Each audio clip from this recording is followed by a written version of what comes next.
Boa tarde, eu sou Selma Parreira, estou aqui com Adriano, Gisele e Marcelo, né?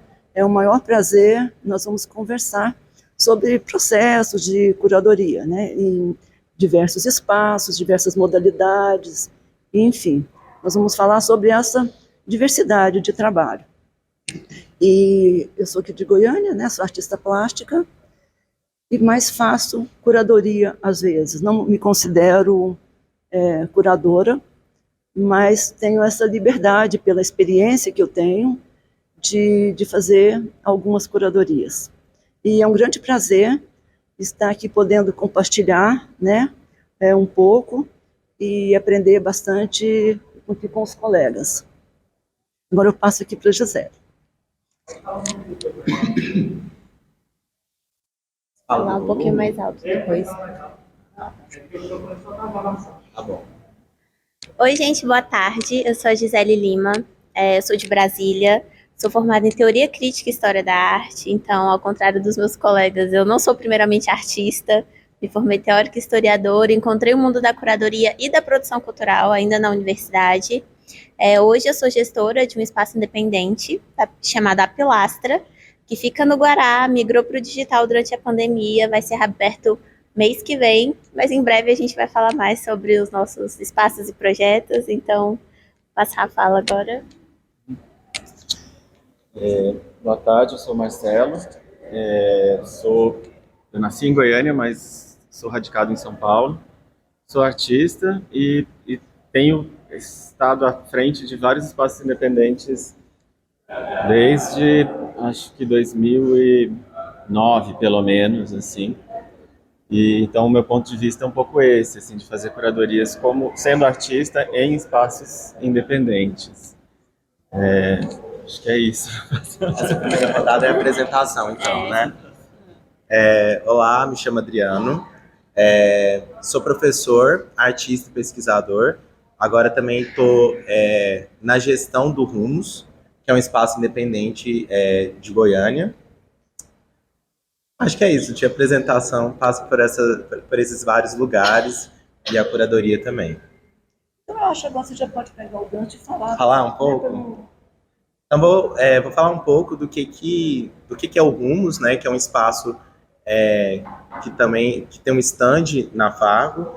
O que foi ali argumento levantado, né? Então o Rumos, hoje estou aqui, né? Mas é um espaço que envolve um coletivo de pessoas. Então tem a Andresa, tem o Gustavo e tem a Nutiele,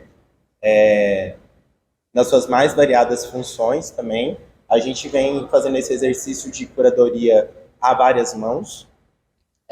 Rumos é um espaço independente aqui de Goiânia que se propõe a atuar justamente onde está um hiato que a gente mapeou entre a produção dos jovens artistas e os aparelhos de cultura, né? Então tem toda uma fragilidade dos aparelhos de cultura local aqui,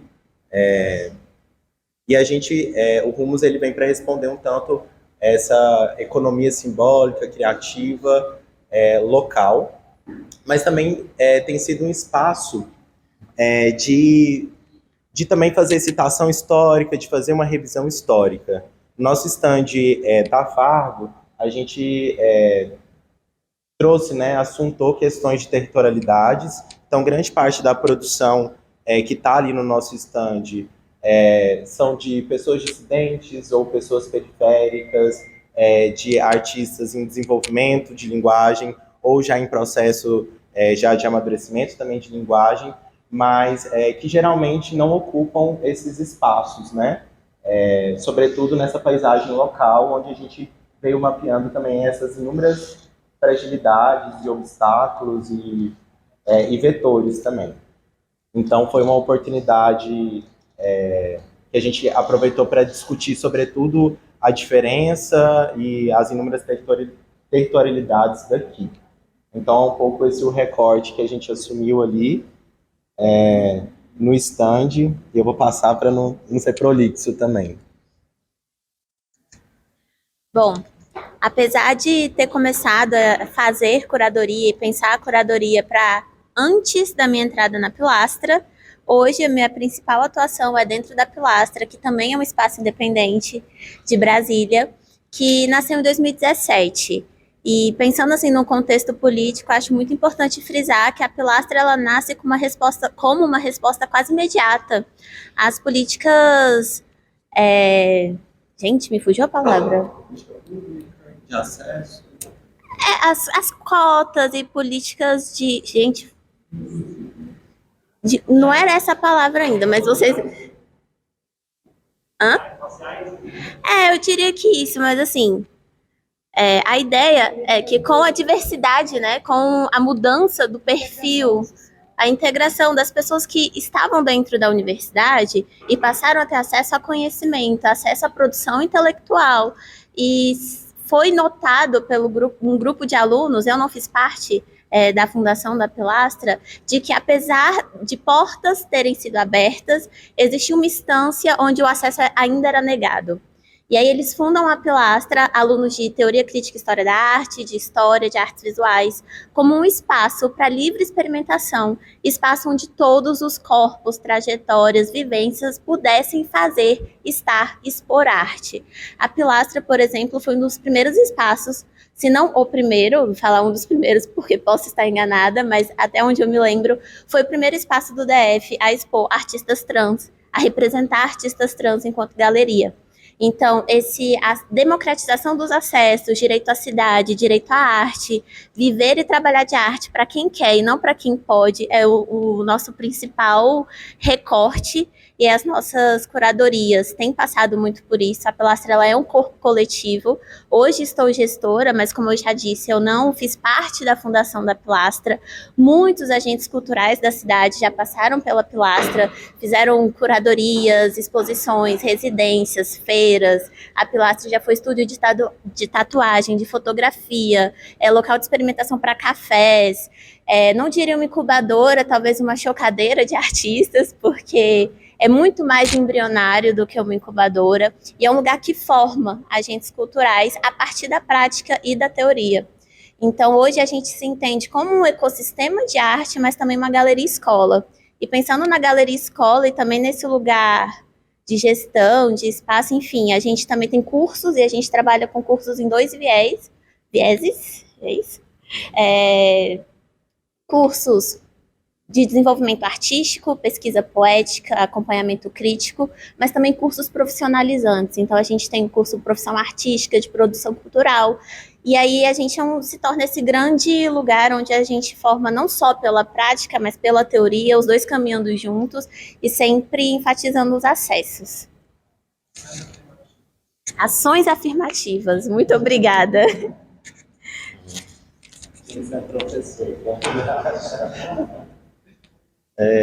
Eu fiquei com vontade de lembrar um pouco dos momentos assim que eu passei em iniciativas independentes.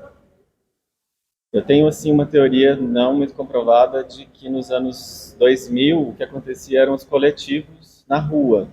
Em São Paulo tinha muitos coletivos atuando na rua, fazendo intervenções urbanas, apontando para questões ali da gentrificação, de vários espaços em tensão ali, em conflito e tal. Houve um esvaziamento um pouco disso, até por conta, enfim, de relações com o poder e tal. E esses grupos que estavam na rua, eles se recolheram em espaços independentes. Isso é um pouco como eu via, pelo menos, que acontecia. E hoje eu vejo que os espaços, eles meio que explodiram no sentido de se transformarem em plataformas digitais. Parece que eles não precisam de ter um espaço físico para ser um espaço independente, assim. É como eu vejo, assim. Na época que a gente estava no Ateliê 397, mais ou menos pelos 2010, assim, a gente estava reclamando por um campo, o que é um espaço independente, porque a gente era listado junto com as moldurarias, a gente não era percebido como um elo, muito menos um elo importante do sistema da arte.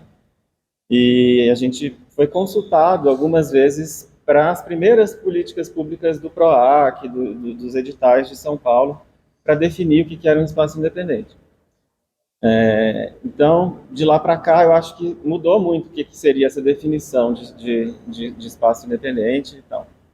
Mas minha aproximação começou assim, eu fui fazer uma exposição na Ateliê 397, em 2008, era eu e a Sofia Borges, quem estava na direção de lá era a Silvia Jabali, e aí eu fiquei encantado com aquele funcionamento, porque a gente conseguiu fazer muita coisa, a gente fez um debate, a gente fez uma festa, a gente fez uma exposição que teve reverberação midiática. Na época a gente era muito dependente ainda de aparecer no jornal, né, não tinha tantas redes sociais, assim. E aí eu larguei o meu emprego formal e fui trabalhar lá. Eu trabalhava num museu no Paço das Artes, na parte de publicações, e encontrei com outros colegas que trabalhavam em museus que estavam sentindo asfixiados dentro daquele lugar. Então a gente não conseguia emplacar os nossos projetos, fazer as coisas que a gente gostaria de fazer, e a gente resolveu se unir e dar prosseguimento a um espaço que já existia, mas ele estava em decadência, que era o 397. Ele foi fundado em 2003 e ele seguiu, ele é um dos mais longevos, porque é uma corrida de bastão. Então, quando um cansa, passa para o outro, né? E aí eu fiquei lá de 2009 a 2016, eu acho. Então, a gente fez muitas coisas muito legais, com muita dificuldade, né, também e tal, e usando um pouco isso. Vou lembrar aqui de alguns projetos. O primeiro que eu fiz foi uma sessão corredor, a gente esticou um nylon num corredor que havia lá, pedia vídeos por e-mail para os artistas e aí fazia uma sessão de videoarte. Para atrair as pessoas, a gente fazia uma festa depois. Se você entrasse para a sessão de vídeo, você não precisava pagar para ir na festa. Tinha uma coisa meio assim, né? Aí a gente foi entendendo que a gente precisava de criar maneiras do espaço ter dinheiro, ser autossustentável minimamente, né? Então a gente foi criando frentes, nunca colocando todos os ovos numa cesta só. Tinha nessa época, nessa altura, editais que hoje foram desmantelados, a grande maioria. A gente se inscrevia, passava em alguns, conseguia fazer algumas programações a partir daí. Mas, por exemplo, a gente começou a fazer um leilão, que era um leilão às cegas. A gente mostrava as obras, mas não identificava os artistas. E eram preços bem abaixo do mercado. E aí as pessoas chamavam surprise. E aí, no momento da leiloeira ir revelando ali, a gente sabia de quem era o artista, qual que era a procedência do trabalho. E as pessoas era um leilão de parede, davam lances. Ali a gente conseguiu criar um ritual de fim de ano, que sempre os artistas se uniam, cediam os trabalhos para a gente conseguia vender, e isso foi muito importante para a gente. Mais adiante a gente fez um projeto de múltiplos, então também era isso, a gente comprava a produção do artista, produzia, né, com o nosso dinheiro, mas tinha depois para vender ali aquela tiragem de múltiplos, que foi também muito importante para conseguir fazer programação de uma maneira independente, né? E um pouco antes a gente estava conversando um pouco sobre isso. Quando a gente fala espaços independentes, as pessoas problematizam muito, falando assim, mas independente de quê, né, tal, né? Mas quando a gente fala assim, por exemplo, curador independente, todo mundo já entende que, na verdade, é uma pessoa que não está vinculada, né, a uma instituição, que não está vinculada a um poder e tal. E o espaço independente é isso, ele não tem uma dotação orçamentária, ele não tem um vínculo nem com o mercado e nem com uma instituição, e por isso ele tem uma independência de ação, né? Ou seja, você conseguir colocar ali a voz de outras pessoas, outros pensamentos, trabalhos dissonantes, né? Que não são o que está acontecendo naquele momento. Às vezes não só artistas jovens, mas artistas mais velhos, mas que são underrepresented, quer dizer, que as pessoas não estão dando tanta bola para eles, mas que eles são importantes e que a gente queria ver outras facetas deles e tal. Então, a gente fez bastante coisa lá no 397. De lá eu fui para um lugar que chama Hermes, que é mais voltado para a formação de artista, então é um grupo de acompanhamento, que a gente sistematiza um pouco esse encontro do jovem artista com um artista um pouco mais experiente, que eu acho que ali, nesse lugar de troca, a gente consegue trocar informações que vão, às vezes, além do que a faculdade consegue oferecer, ou outros lugares mais formais de troca de conhecimento. E, atualmente, eu estou no Fonte, que é, para mim, um outro modo, um pouco diferente do que era lá no 397. Eu acho que no 397, naquela época, a gente tentava mimetizar muito o que era a vitrine, o que era a galeria, o que era o museu. Só que a gente nunca tinha o dinheiro que o mercado tem, ou que a instituição tem, e era muito sofrido fazer exposições todos os meses, com rigor de fazer, né, uma exposição, e não ter essa devolutiva que se tinha antes. Então, acho que agora está atrás de um paradigma que é mais próximo do ateliê. Então, lá é uma residência, né, é um lugar em que a gente vive, que a gente habita, que a gente eventualmente faz exposições também, mas eu sinto que a gente está indo para esse caminho. Acho que eu já falei demais, né? Que ótimo, é ótimo ouvi-los. Eu não tenho essa experiência desses espaços, certo? Né? Não vivencio isso. Acompanho, né? Tenho alunos, amigos, artistas, e acho muito interessante no momento. Mas o que eu posso dizer sobre a curadoria e a minha aproximação, né, ela vem realmente da academia. Eu já era artista quando eu me tornei professora aqui da FAV, UFG, e por um tempo, né, posteriormente já, nós tivemos lá uma galeria universitária, que foi fundada em 2000. É uma galeria que tem um espaço muito privilegiado, bom, tudo. E nós tínhamos ali, eu fui gestora, né, coordenadora, a gente diz assim na universidade, por 8 anos. Nós tínhamos um conselho, né, da academia, da galeria da FAV, e tínhamos nesse momento, hoje eu não sei como ela é administrada, edital, né? Então, os editais, nós tínhamos aí inscrições no Brasil todo, era uma galeria bastante concorrida, e com isso, além de montarmos as exposições do edital, nós tínhamos o espaço, né, que era um espaço para o coordenador propor uma curadoria. Então, eu aprendi a fazer a curadoria fazendo esse exercício, né, de propor, e da montagem, da reflexão, da aproximação com a obra e do texto. Então, essa é uma experiência que eu tive, e durante esses 8 anos, né, fiz algumas curadorias.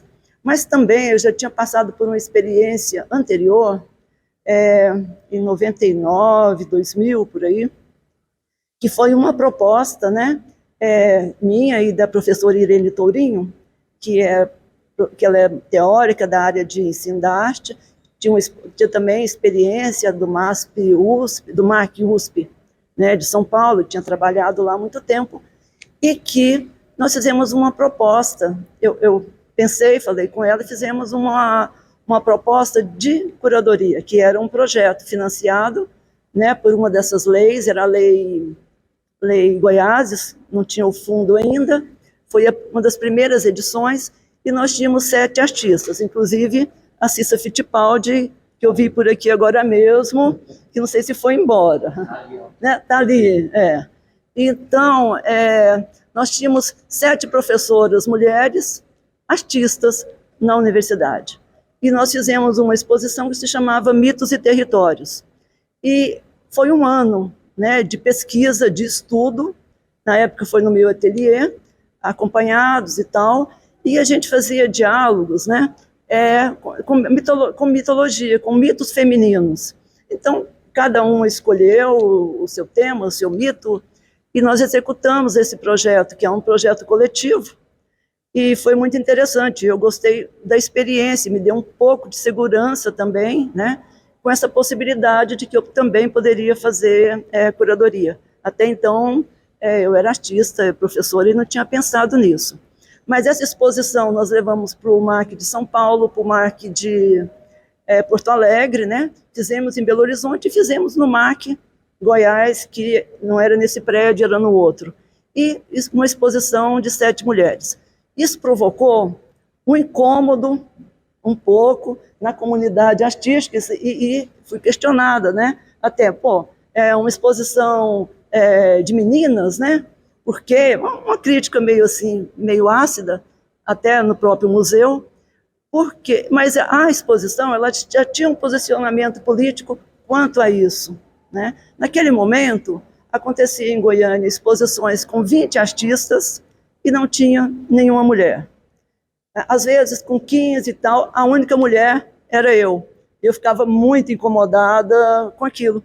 Então, foi um dos motivos, né, que nós fizemos Mitos e Territórios, mostrar que existia uma produção de artistas mulheres, sim, e que elas também estavam na universidade. E foi muito interessante, tanto para as artistas, né, naturalmente, quanto para as alunas se sentirem mais até acolhidas, com possibilidade de continuarem seus trabalhos sem essa dependência, né, de ter que, enfim, serem escolhidas. Também elas poderiam propor coisas. Mas o que aconteceu também, que eu achei interessante, depois na Galeria da FAV, outro tipo de curadoria, foi quando eu comecei a trabalhar que eu pude fazer exposições, né, de professores, que, igual Kleber Gouveia. Então, foi uma exposição que eu tive que buscar as obras em acervos particulares. Aí eu comecei eu curti fazer isso, né? Essa possibilidade, além de ser artista, professora, de fazer algumas curadorias. Hoje, eu acho a palavra curadoria muito gasta, não sei como nós não conseguimos outra palavra ainda, né? Porque, estava até brincando agora mesmo, um cardápio de um restaurante, ele tem uma curadoria dos pratos, né? Então, a palavra parece que ela também é substituída por escolhas, por seleção, e aí a gente, às vezes, tem até que tomar cuidado, enfim, porque já não tem uma definição como nós gostaríamos que fosse. Mas eu fiz recentemente uma exposição da Flávia Fabiana, que está aqui, né? Eu conhecia um pouco do trabalho dela, e foi bom que nós começamos a conversar antes da pandemia, e durante a pandemia eu tive a oportunidade de ter uma intimidade com o trabalho, e isso me interessa, né? Me interessa conhecer os porquês e conversar bastante, conhecer obras anteriores. Então, eu achei muito gratificante fazer o trabalho com a Flávia e conhecer, e depois nós apresentamos na Vila Cultural recentemente, e foi bem bacana. Então, essa é a minha relação, né, com curadoria. Eu faço às vezes, certo? Eu não posso me dizer curadora, porque até eu teria que ter uma responsabilidade, né, como um trabalho mesmo, e o trabalho que eu tenho, o maior compromisso é de artista visual, com a minha produção. Mas, assim, pretendo continuar, e como um exercício mesmo de aproximação, reflexão, conhecimento, e principalmente, né, de instigar e poder provocar o artista em alguns pontos que, às vezes, ele não está vendo na sua produção, que eu acho que o curador vê e ele instiga, e isso é interessante. Então, a minha experiência, eu acho aqui, e eu acho mais pertinente agora o pessoal que está nos coletivos, né, se posicionarem, falar mais coisas. Obrigada. Agora... Mas é meio igual Clarice, né? Escreve a vida toda e não se assume escritora, né? Fiz algumas anotações. A gente, antes de estar aqui com vocês, a gente se reuniu, né, para conversar, né? E eu acho que agora a gente pretende também abrir para que isso, de fato, né, se performatize também enquanto uma conversa tem que ser também. Mas eu fiz algumas anotações, porque durante a conversa algumas coisas vão reverberando já na gente, né, assim. Então, a gente tinha combinado que a gente não ia tocar numa questão de precarização da curadoria, né, mas Marcelo ele não deu conta, ele tocou assim nessas questões ainda que de maneira bem rapidamente, porque quando a gente pensa curadoria, né, a gente pensa, obviamente, essa posição de poder, e é, de fato, um lugar de poder e de disputa, carregado de tensões, mas ele atravessa um lugar também, sobretudo nessa experiência de inventar, né, eu acho que o espaço independente é também esse espaço onde se inventa os acessos, né, se inventa outro circuito, se inventa outras economias materiais e simbólicas, né? Nesse lugar também de invenção, de criação, né? Ele também não é sem muito esforço, né? Sem muito investimento, que é investimento material e de tempo de vida, né? Então, a primeira coisa que eu anotei aqui foi sobre essa precarização, que a gente sempre está às voltas com ela, não tem como, né? E só que a gente, pelo menos no espaço Rumos, a gente vem tentando frente a essas políticas de acesso ou ausência dessas políticas de acesso, inventar também algo de uma permanência, né? Então, tá aqui na Fargo para a gente foi extremamente simbólico, no sentido de pensar permanências, né? Pensar outra situação. Então, disso que também a gente está inventando desse encontro, né? Eu acho que a gente sempre está às voltas com inventar. Achei muito interessante isso que você traz da experiência do leilão, né? Enquanto também um exercício de pensar outros valores, né, para aquela produção, de financiar também o projeto, né? Então, quando a gente topou vir para Fargo, era também no exercício de pensar, nossa, isso daqui precisa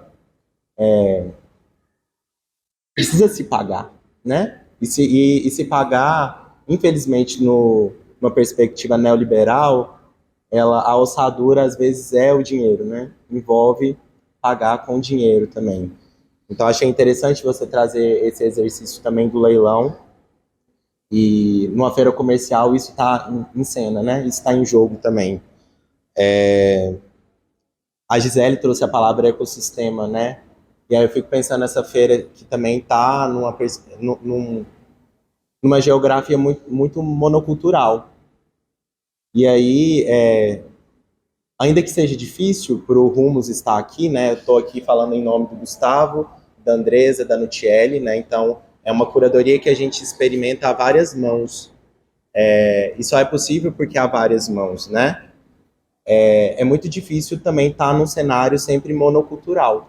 Então, quando a gente desce, né, a gente está o tempo todo em contato também com hegemonias. Né? A gente está em contato com um repertório visual monocultural também, né? Latifundiário, extrativista, na minha perspectiva, né? Mas aí a gente pode abrir para discordâncias também. Então, eu acho que a curadoria do Rumos, né, a gente veio aqui, a gente está a convite para falar sobre curadoria, né? Então, ali no Rumos, dessa diversidade de curadorias que pode existir, né? Então, tem uma curadoria que vai se pensar a partir do texto, uma curadoria que vai se pensar a partir da teoria crítica e tantas outras.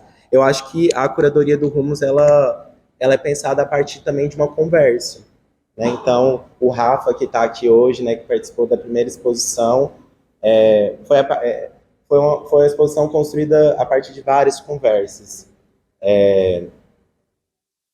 de vários encontros, né, de uma troca sempre afetiva, porque a curadoria também ficou muito blindada nesse lugar neutro, né? Então, ela quase nunca se assume afetiva e a gente vem cada vez mais se assumindo extremamente afetivo nessa curadoria. O Rafa também é um amigo, né? Se torna amigo porque naquelas inúmeras trocas, naquelas inúmeras conversas, isso adquire outro teor, né? Transborda uma relação meramente profissional ou uma função ali, né? E tantos outros artistas, né, que ocupam ali esse espaço que está sendo inventado, né? Mas eu acho que é isso, assim, uma coisa que eu não dou conta de contornar, que para mim é incontornável, e para mim tá presente na fala da Selma e tá eu acho na fala de todos, assim, é a dimensão política, histórica e social também da curadoria. Eu acho que o que está em jogo é o que se concebe de mundo e o que é para ser visto ou não. Então, sempre é um exercício muito custoso para a gente, porque é sempre também no âmbito de uma seleção e de uma distinção daquilo que a gente aponta enquanto pertinente.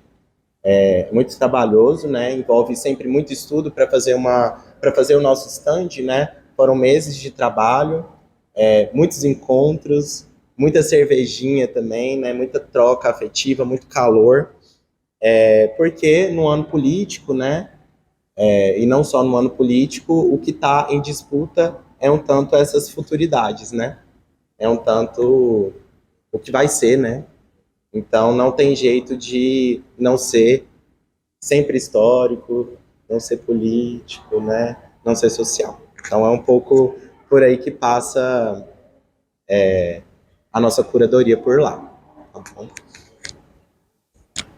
Bom, e pegando o gancho dessa conversa sobre curadoria como um lugar de poder, pensar a curadoria como um lugar de poder, porque a gente vai relacionar alguns termos e outras questões que dariam conversas infinitas, como musealização, historicidade, criação de narrativa. Entender que a exposição, por mais que ela não seja o ponto final, ela é uma parte, é um pedacinho da produção artística, da trajetória do pensamento, mas é um momento de maior troca, é um momento onde as pessoas se encontram, onde elas conversam, e a curadoria, ela cria essa narrativa. Uma exposição vai ser documentada, vai ser divulgada, vai ter um nome, vai ter uma data, vai ter foto, hoje vai estar na internet. E a gente pensar que ocupar esse lugar de curador é dar poder de criar registro histórico e quem são essas pessoas que ocupam esses lugares e que criam narrativas. Quem são nossos curadores? Quais são os desejos? E aí, falando do lugar de pilastra, porque hoje vim aqui como pilastra mais do que como Gisele, curadora, e curadores e espaços independentes, eu costumo dizer que mesmo gestora da pilastra, eu continuo curadora independente. Meu trabalho lá vai por outro caminho. A gente precisa... Gente, me perdi para falar da pilastra, me perdi. Mas... Gente, onde que eu tô? Estava falando do aspecto de criar narrativa também, do Pronto, colecionismo. lembrei. Que não necessariamente por a gente estar falando de curadores ou de artistas que são dissidentes, que a gente vai se manter numa monotemática, sabe? Hoje isso tem sido uma grande questão. E aí vou falar do lugar do corpo negro, porque é onde a gente tem trabalhado mais forte. Hoje em dia, a Pilastra está com um programa de mapeamento de artistas negros no DF. Então, usando como exemplo, a gente não precisa ter exposições com artistas curadores negros que falem só sobre ser negro no Brasil, sobre uma dívida histórica, sobre o nosso passado.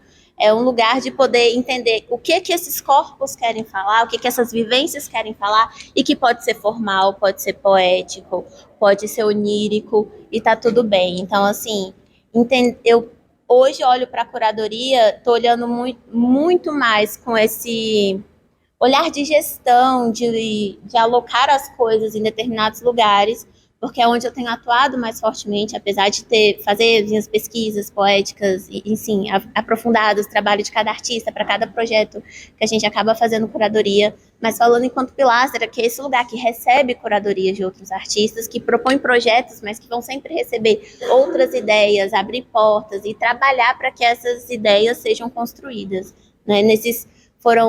Esse ano a gente faz 5 anos de pilastra, e nesses 5 anos nunca houve um programa de exposições, assim, um tema, um recorte, nem curadorias próprias, né, assim, às vezes acontece um convite, uma proposta, mas a gente não costuma ter esse processo de vamos nos reunir enquanto pilastra e pensar um projeto curatorial. Vamos nos reunir enquanto pilastra e abrir as portas para receber essas outras narrativas, essas outras construções e trabalhar para fazer com que elas aconteçam. e sobre compartilhar narrativas e trabalhar para que elas aconteçam. Vou aproveitar, não sei se a gente já vai encerrar a conversa, como que vai ser, mas para falar também sobre o BSB Plano das Artes, que a Pilastra está na Fargo por causa do BSB Plano das Artes, que é um projeto de Brasília que mapeia os espaços, então, que dá visibilidade para essas curadorias e que faz com que outros espaços e outros projetos continuem acontecendo, como ela tem feito com a gente. Então, queria enfatizar essa importância da criação de rede e volta no ecossistema. A gente não faz nada sozinho, então, recentemente, inclusive, está em desenvolvimento, a Pilastra está com um laboratório de curadoria, por onde passaram muitos curadores, passaram Valéria, que está aqui com a gente, a própria Sinara, que é a proponente do PSB Plano das Artes, Ralph Guerri, Marília Panitz. É verdade, a curadoria da Sinara aqui no museu.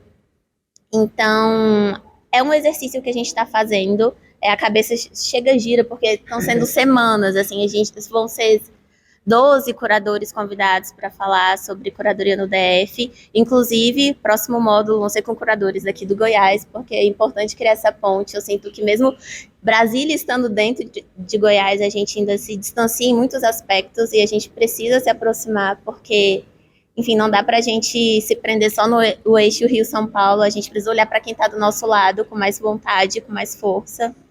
E acho que é isso.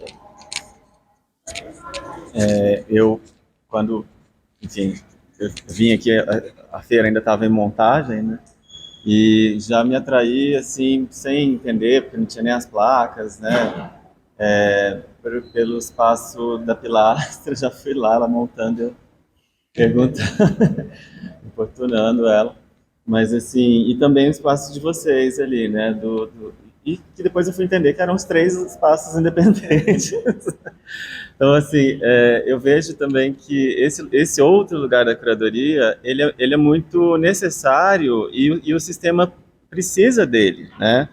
Quando vão buscar novos valores, buscar outras narrativas, buscar o que há de novo, de fresco, né? Os galeristas, os curadores, eles vão nos espaços independentes para entender o que está acontecendo, assim.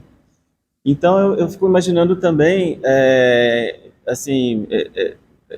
fico muito feliz, por exemplo, da Fargo já reconhecer e incluir, né, o trabalho de vocês, assim, mas é porque teve uma época que eu acho que essa invisibilização dos espaços independentes, ela era muito cruel, assim, porque a gente estava fazendo curadoria de graça para outras pessoas, né, e que não reconheciam o nosso trabalho. Então, assim, não foi uma nem 2 vezes que trabalhos que a gente criou, produziu, fez, facilitou o artista a trazer ao mundo aquele trabalho, foram depois aparecer numa Bienal, por exemplo, né, ou numa instituição bacana como o Sesc, né, assim.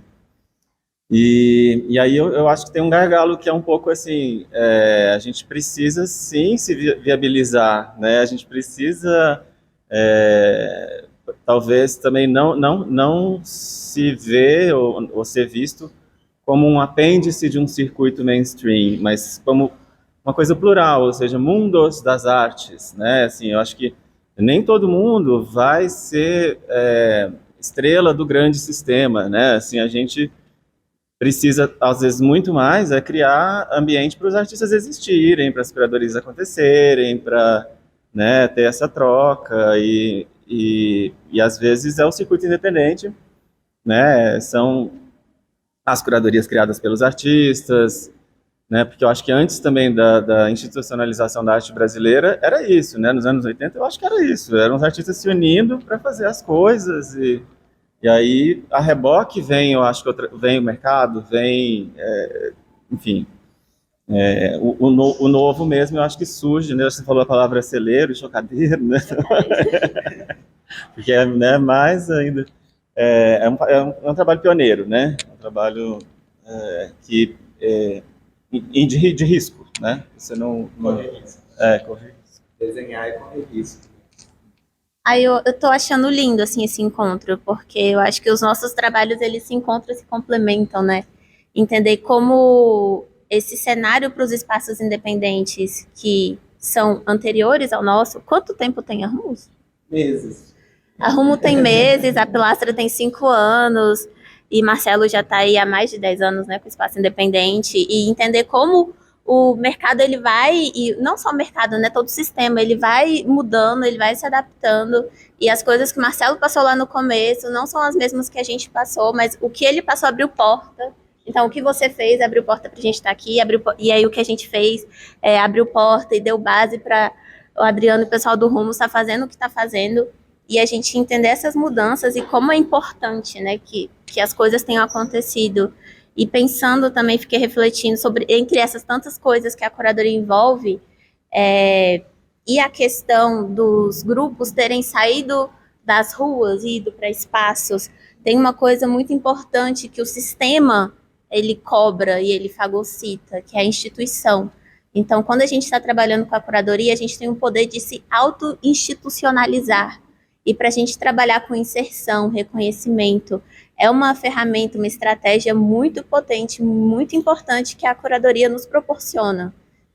E aí a gente volta para a questão da curadoria como lugar de poder, de criar e subverter coisas. Marcelo tocou numa questão que eu acho muito interessante, assim, e do lugar de artista também, né, porque professor, pesquisador, artista, mas sobretudo do lugar de artista, às vezes a gente fica muito refém de uma política de acesso, né?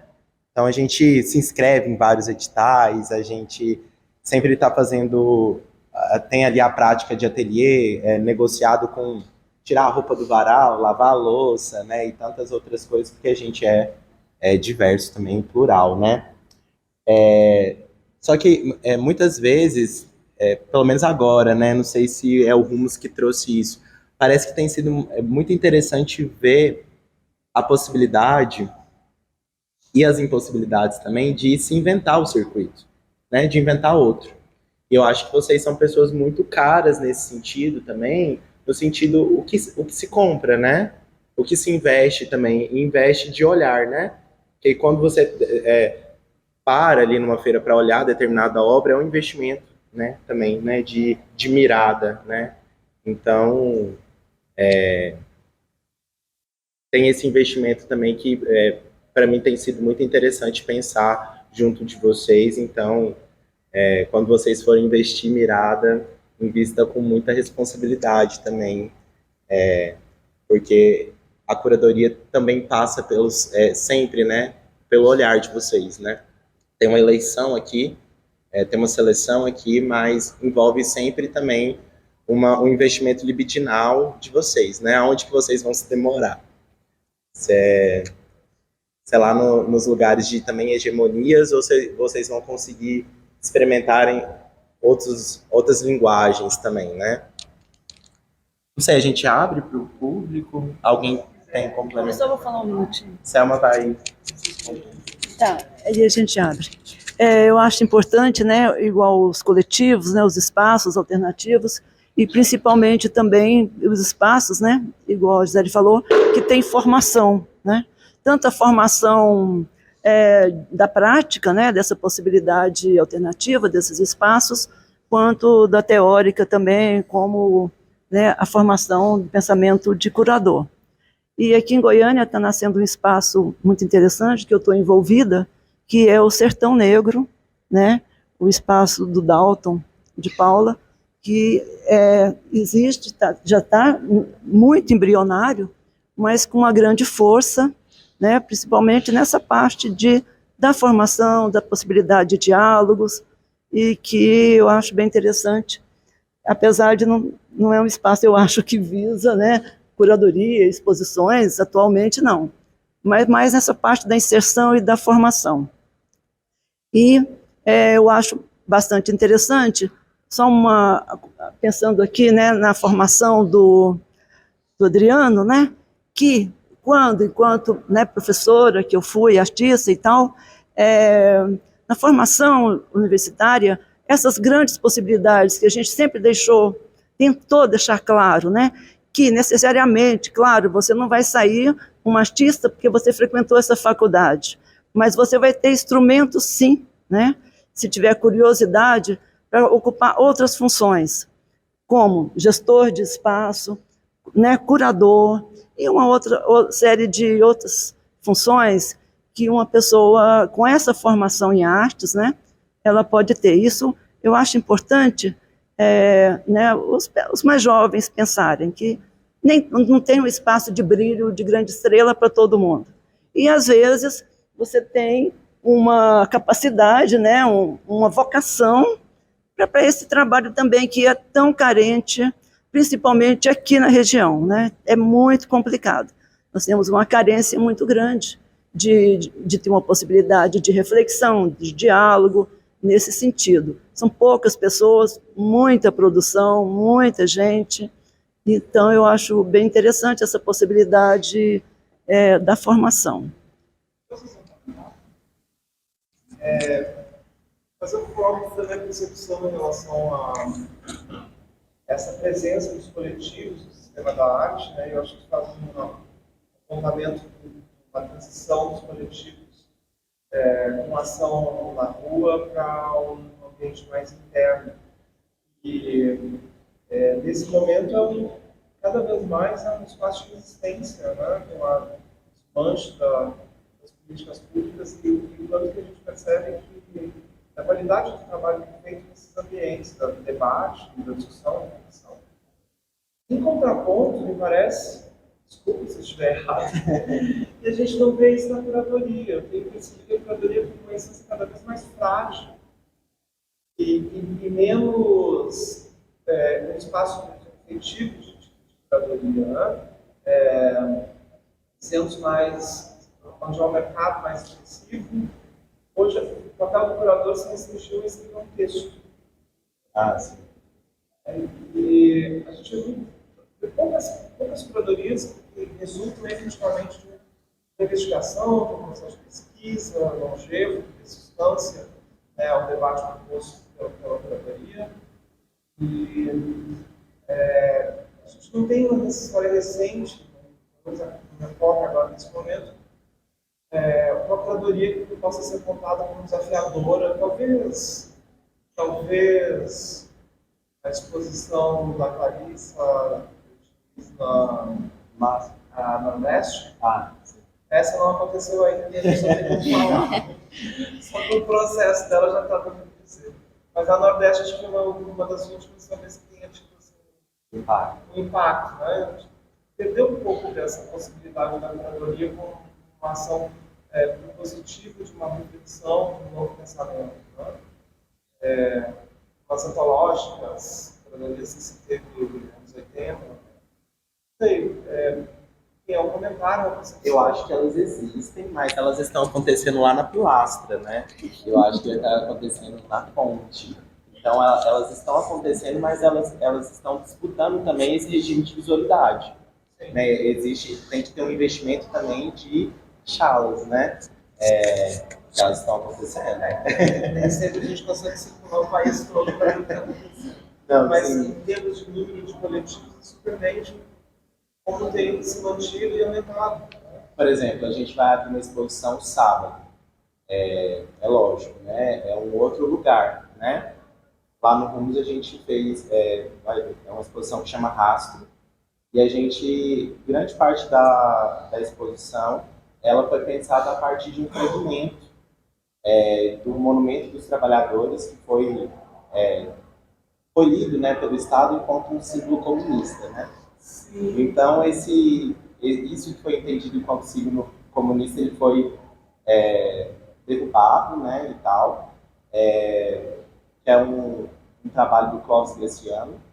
O museu ele vai recuperar um fragmento e grande parte da exposição parte de uma reflexão de dar forma ao pensamento a isso que é um rastro da nossa história.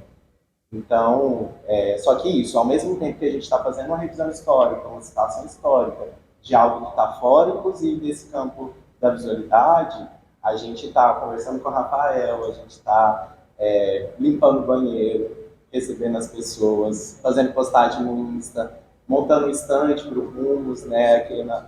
Exato. Então, e feliz de estar aqui conversando com vocês. Assim. Mas existe.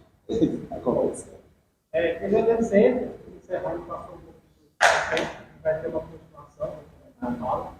Agradecer a todos, podem escrever uma volta, enquanto a gente muda a nossa configuração, é só a questão de salvar depois. Muito obrigado por participar. Obrigado.